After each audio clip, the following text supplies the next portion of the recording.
Hi welcome back to online IT class. आज के इस वीडियो में हम देखेंगे कि इमेजेस को किस तरह एचटीएमएल में इंसर्ट किया जाता है और उसे मोबाइल फ़ोन पे एग्जीक्यूट कैसे करेंगे।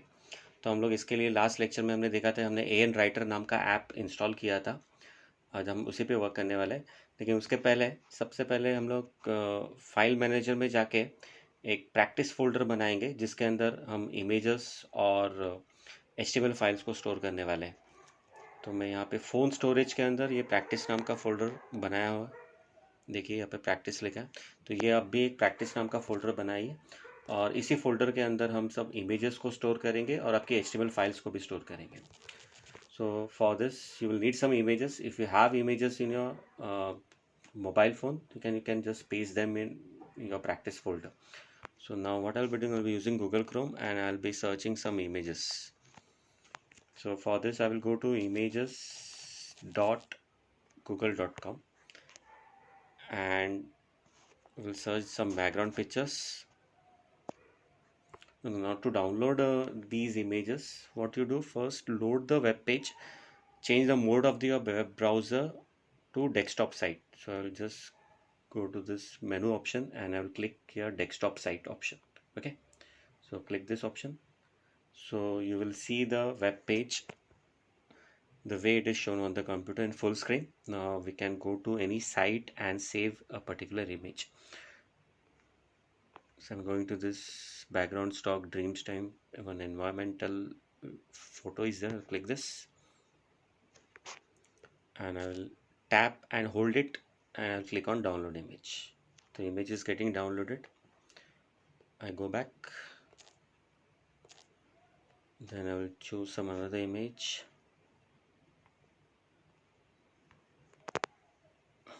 So 2 to 3 images you should download and transfer them in practice folder.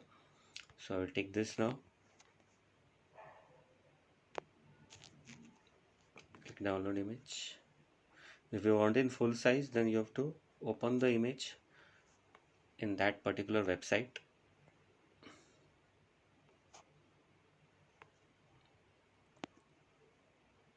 Next I'm choosing this and I'll save it in full size.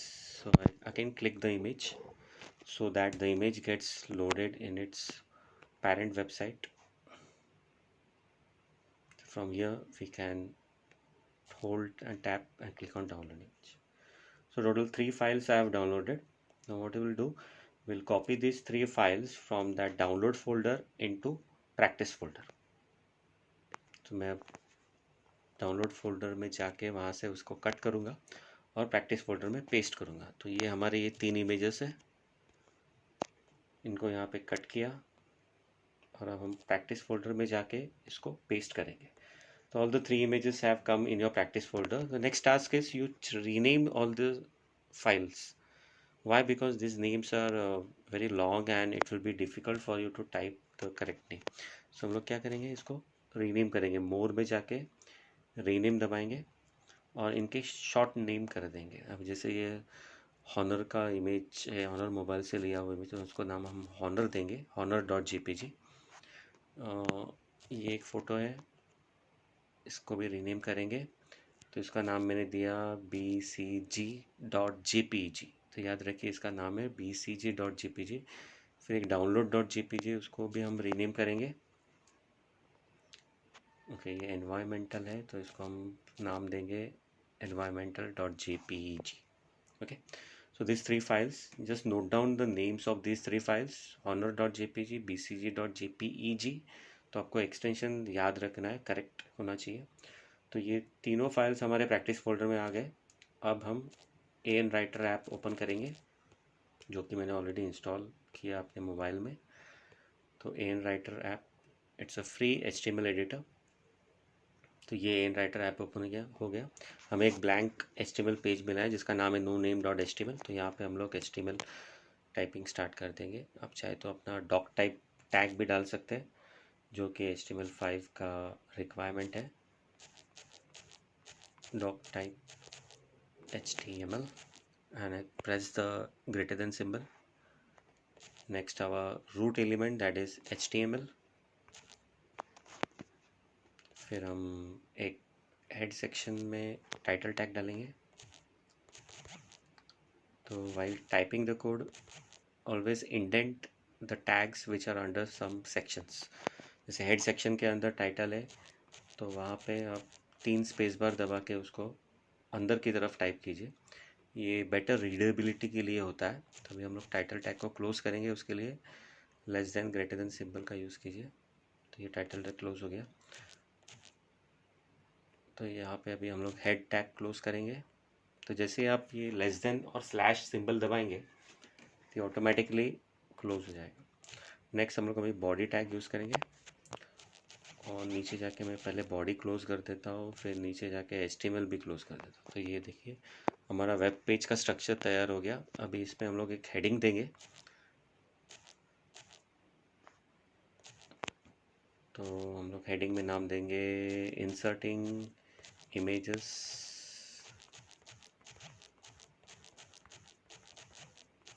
in a web page. So now we'll close the H1 heading. Now next we'll insert the images. So everyone should know that to insert image on a web page, the tag is img tag. तो img is a standalone tag, यानी ये non empty tag है, empty tag यानी जिसका closing नहीं होता। जैसे यहाँ पे देखो बॉडी का क्लोज है, H1 का, यहाँ पे H1 का क्लोज है, लेकिन img का क्लोजिंग नहीं होता क्योंकि एक एम्प्टी टैग है, स्टैंडअलोन टैग है। तो इसका कंपलसरी एट्रीब्यूट है src which will provide the path the URL of the image. तो हमारा यहाँ पे URL है हमारे फ़ोन मेमोरी के अंदर की उस फाइल की लोकेशन। तो फ़ोन में लोकेशन जो आप स्टोरेज लोकेशन बोलते हैं, दो प्रकार की होती है। एक तो होता है फ़ोन मेमोरी, और अगर आपका SD कार्ड है तो SD कार्ड। तो दोनों लोकेशन को रेफ़र कैसे करते हैं कंप्लीट पाथ से, तो ये ऑलवेज स्टार्ट होता है स्लैश से। तो स्लैश स्टोरेज पहले आता है, फिर आता है एम्यूलेटेड नाम का फोल्डर, एम्यूलेटेड नाम का डायरेक्टरी, फिर उसके बाद और एक स्लैश, फिर एक नंबर 0 होता है। तो ये 0 इंडिकेट करता है कि फ़ोन मेमोरी। अगर हम लोग 1 डालेंगे तो that is SD card memory. तो हम लोग 0 डालेंगे क्योंकि हमारा जो प्रैक्टिस फोल्डर है वो फ़ोन मेमोरी के अंदर है। फिर उसके बाद और एक स्लैश आएगा, फिर उसके बाद हमारे फोल्डर का नाम। तो फोल्डर का नाम था प्रैक्टिस। तो हमारी सभी इमेज फाइल्स उस प्रैक्टिस फोल्डर में। तो हम लोग अभी और एक स्लैश डाल के उस इमेज का नाम लिखेंगे। तो हमने 3 इमेजेस डाउनलोड की थी, एक एनवायरमेंटल था, एक BCG था और एक कोई तो भी था। तो हम लोग पहले bcg.jpeg को लोड करेंगे। ओके, नाउ ये BCG स्मॉल लेटर्स में था, यहाँ पे कैपिटल में आ गया। तो मैं अगर इरेज करके इसे स्मॉल लेटर में टाइप करता हूँ, फिर उसके बाद डबल कोट्स के बाद हम लोग विड्थ प्रोवाइड करेंगे। तो विड्थ हम लोग 300 पिक्सल्स देंगे और उसके बाद हाइट भी देंगे हम लोग 200 पिक्सल्स। उसके बाद एंगुलर ब्रैकेट से img टैग क्लोज हो गया, बंद हो गया। तो फिर हम लोग एक ही इमेज डाल के पहले चेक करते हैं whether it's the image gets loaded. तो यहाँ पे हमने प्ले बटन दबाया जो नो नेम डॉट HTML के ऊपर लिखा है। तो ये हो गया, देखो इमेज आ गया। ओके, तो इट्स सक्सेस।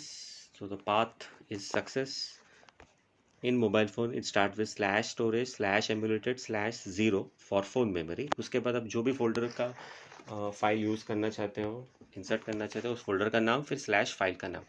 और ये सब केस सेंसिटिव है, तो यहाँ पे मैंने सब स्मॉल लेटर्स में टाइप किया, हमारे फाइल के नाम भी स्मॉल लेटर्स में ही थे। तो अभी नेक्स्ट फाइल हम लोग इंसर्ट करेंगे। तो नेक्स्ट फाइल का नाम क्या था मुझे अभी याद नहीं आ रहा है, तो मैं फिर से जाके चेक करूँगा कि मेरे फाइल का नाम क्या था। तो again we go back to the file manager.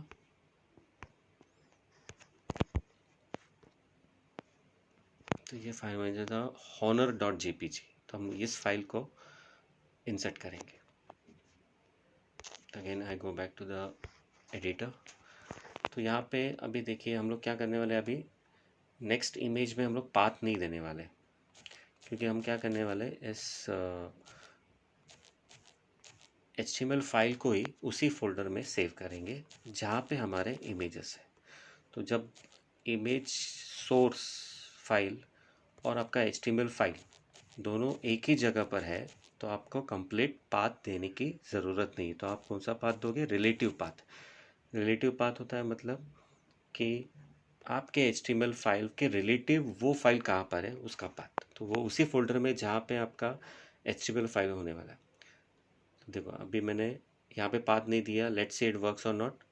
It's not working, image is not coming. Why? Because हमने अब तक हमारे इस नो नेम डॉट HTML को उस प्रैक्टिस फोल्डर में सेव नहीं किया। तो सबसे पहले मैं क्या करता हूँ, सेव बटन दबाता हूँ और इस नो नेम डॉट HTML को उसका नाम चेंज करके प्रैक्टिस फोल्डर में हम लोग इसे पहले सेव कर देंगे। तो ये मैं प्रैक्टिस फोल्डर ढूंढ रहा हूँ, ये मिल गया।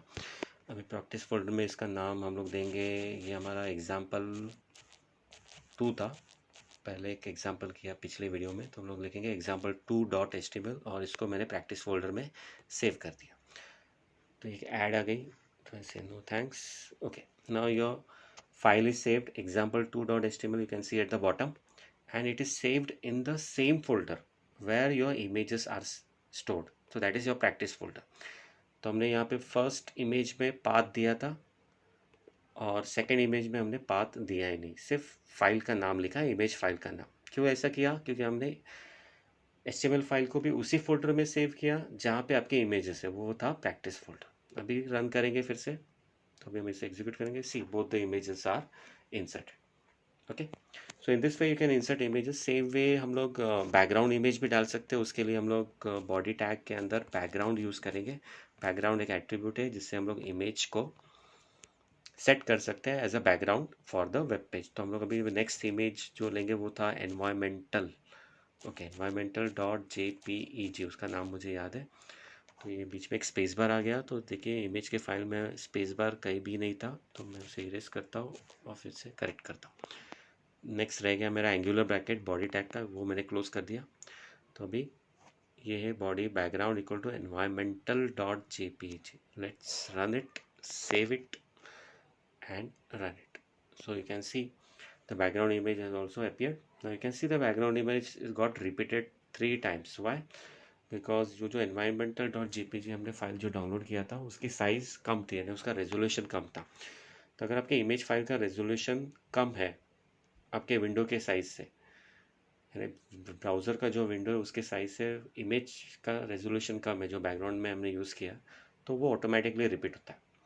अगर रिपीटेशन स्टॉप करना हो तो आप एक बड़ा इमेज फाइल लीजिए जो with matching in your screen size, या फिर CSS यूज़ कीजिए, कैस्केडिंग स्टाइल सेट। हम CSS में ऐसे कमांड्स है, प्रॉपर्टीज़ है, जिससे हम लोग ये बैकग्राउंड इमेज का रिपीटेशन स्टॉप कर सकते हैं। ओके, तो CSS टॉपिक हमारा अगले लेक्चर्स में आने वाला है, तो तब हम इसे सीखेंगे। So guys all have understood how to insert images using an Android mobile HTML editor. Okay, so you should keep in mind what's the path in your mobile phone। तो सभी डायरेक्टरी फ़ोन मेमोरी का path चालू होता है /storage/emulated/0, फिर slash करके जो भी फोल्डर और फाइल्स के नाम आप स्लैश करके लिख दीजिए। Okay, thank you very much. With this, we end our video lecture on inserting images using an Android mobile offline HTML editor. So for this, we have used AN Writer, which is a free HTML editor. So I'm working on AN Writer HTML. It's very easy to use. You can also start working on this. Thank you.